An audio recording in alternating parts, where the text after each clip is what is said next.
We welcome in Cale Jacobsen. Cale, thanks for being here. Congratulations. What a win at Illinois. How much fun was that one? Yeah, that was exciting. Just to be able to compete with this group of guys, to go on the road. Like, it's hard in this league to go on the road and get wins, and so we just continue to fight and battle. And obviously, Jamarcus at the end just hits a huge shot. But yeah, it was a cool way to start the Big Ten. What? Because it was a game of runs, right? I mean, you guys get out to a big lead, then Illinois fights back, and it just what was it about this group that allowed for you guys to kind of maintain the composure when you had to have it, especially on the road? Yeah, I think we have a veteran group, a lot of guys that have been on the road in the Big Ten, like Reink, Jamarcus, Price, Sam. Like, they've all experienced it, and they've been in those atmospheres. And so that helps when a team that's as talented as Illinois is, like, they're going to go on runs and they're building. And so we got to find a way to keep their crowd kind of out of it and to respond. And that's what we talk about a lot, is just that next play is the most important one. So yeah, it's just fun with that group to see how different leaders step up every night and just continue to get us refocused. So. Well, Price Sanford is the Go Big Ten Player of the Week. What a first half! What was that like seeing him? Like, he couldn't miss. It was unbelievable. Yeah, I mean, he comes out and he shoots a 17-footer first possession, which obviously isn't a great shot in our system, but it goes in. And then that just kind of started off the rest of his first half, which was just unbelievable. And then even in the second half, like, he didn't score as much, but we were able to use him as a decoy or as a screener to get other guys looks. And so he just continued to make the right play, even when scoring maybe wasn't happening as much in the second half. But the first half was unreal. So. I love, too, the way that you guys as a group find the hot hand. And it's somebody different every night. What is that like? Can you feel it when, all right, Price is it right now? Is that something that you guys just know, hey, we got to get it to Price right now? And I just think it's neat that you guys are able to do that, identify that, and then you execute it and make it happen. It's just an unselfish group. Yeah, it absolutely. That's the biggest thing, is just unselfish and finding the guy that's hot. And so we've had an understanding now. There's a lot of guys that have been in coach's system for a couple years that we know what to run when Price is in a certain spot. When he's got it going, like, how can we get him the ball in an advantage situation? And when he's shooting it like that, it doesn't even really have to be an advantage. We just got to get him the ball. So yeah, it's just Jamarcus and Sam did a great job of getting us into actions that got Price involved. And he just continued to roll in that first half. All right, let's talk about the Jamarcus shot at the end. Was there no doubt it was going in? It looked good from the bench. I mean, that thing was in the air, I felt like, for an hour, and it finally came down, but didn't even touch the rim, and he knew it was good. Like, you could just tell by the way he shot it. So he's a confident kid, and when he let that thing go, we all felt good about it. For you played, you were in the locker room with Jamarcus. He leaves, he comes back. How has it been, getting him back in the locker room? And like you said, he understands the system, but it's not always something that you see in college sports where someone can leave and come back. Yeah, I mean, I think that just kind of shows a lot about Jamarcus, that he was welcomed back with open arms. And he says that the first person to call him when he was in the portal was Coach. And he just, the way that he did things, the way that he handled things was very professional. And so when the chance came to come and get a point guard like him back, obviously we jumped on it. And he's just been as mature as you can imagine, right? Coming back into this place, which is awesome. Like, he had to leave and see maybe what it was like with less facilities and less resources. And then he's come back and has just been grateful for everything. He's just soaking all the experiences in, and he's just been a great leader for our group. So he's been an awesome guy to have back in the locker room. What about Reink Mast, getting him back and playing with him again? And you got to look alive, right? He's going to find you if you're open. Yep. I mean, we talk about all the time when you're cutting through the lane, like, make sure you see the ball, because Reink will just throw it at you. And if you don't see it, he'll get mad at you. So we got to always, find Reink and see the ball, because he's a heck of a playmaker at the top of the floor. And he really just opens things up for our offense. He allows guys like Price, when he's getting trailed, to get into the lane, because the big has to stay out on the perimeter with Reink. And he just opens up so many things for us. What, for you personally, we talked to you last year, and you're someone that just does everything right. They've bragged on you since the moment you stepped in that building over there. But for your role to continue to grow, what's it been like this year, and playing the minutes that you're playing and providing the role that you're playing? How has that been for you this season? Yeah, it's been a blast. And just to kind of step in and do whatever we need. That's the fun part about coming off the bench, is you kind of get to see how the game's going, and it's like, okay, how can we help our second unit? Like, what do we need to bring to our team tonight?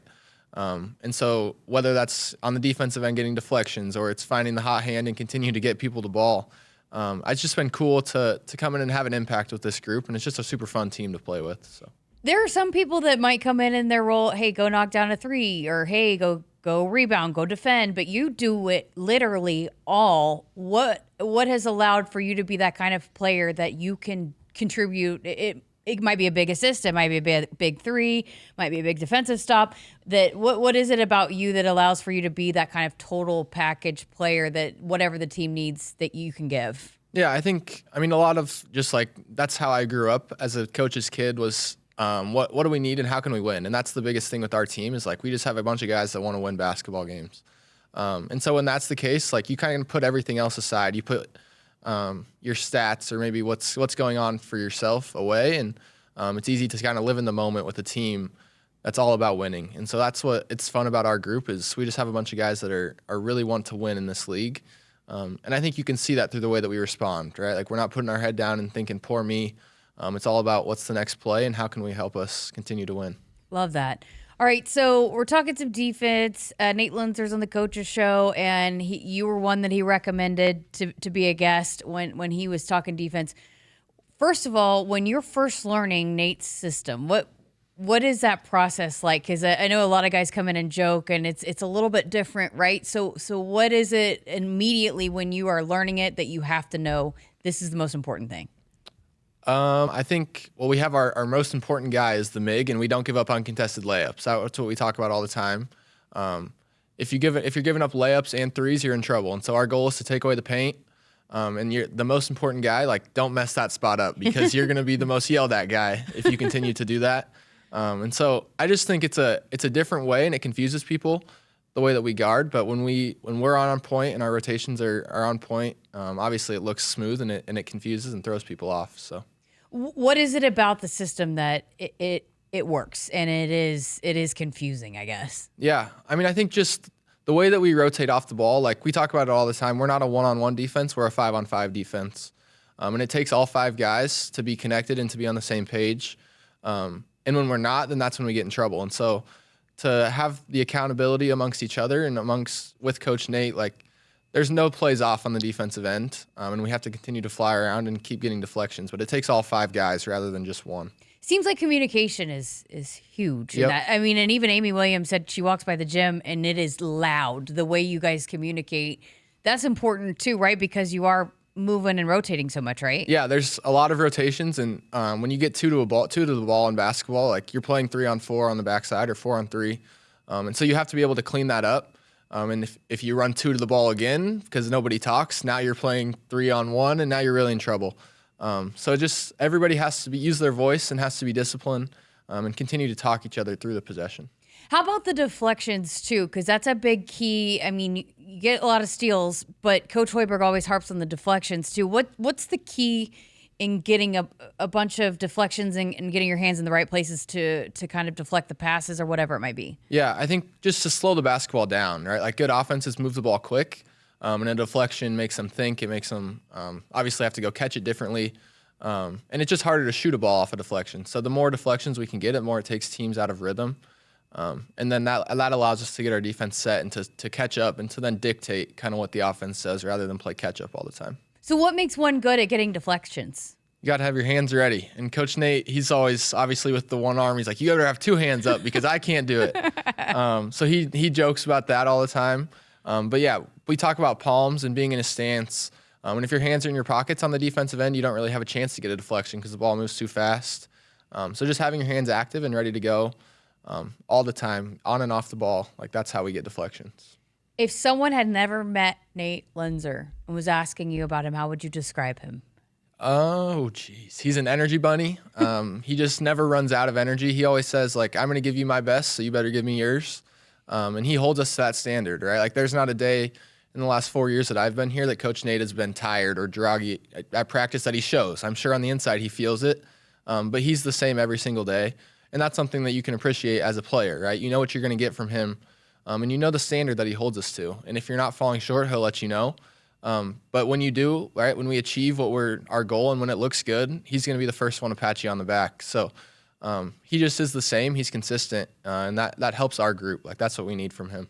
I was talking to Jamarcus the other day after the win over Creighton, you guys got some guys banged up a little bit and some guys playing a lot of minutes. How are you guys going about making sure that you're taking care of yourself and the bodies before you go into the grind of the Big Ten Conference play? Yeah, I mean, I think give a lot of credit to our training staff, our strength coach, Kurt and Andrew.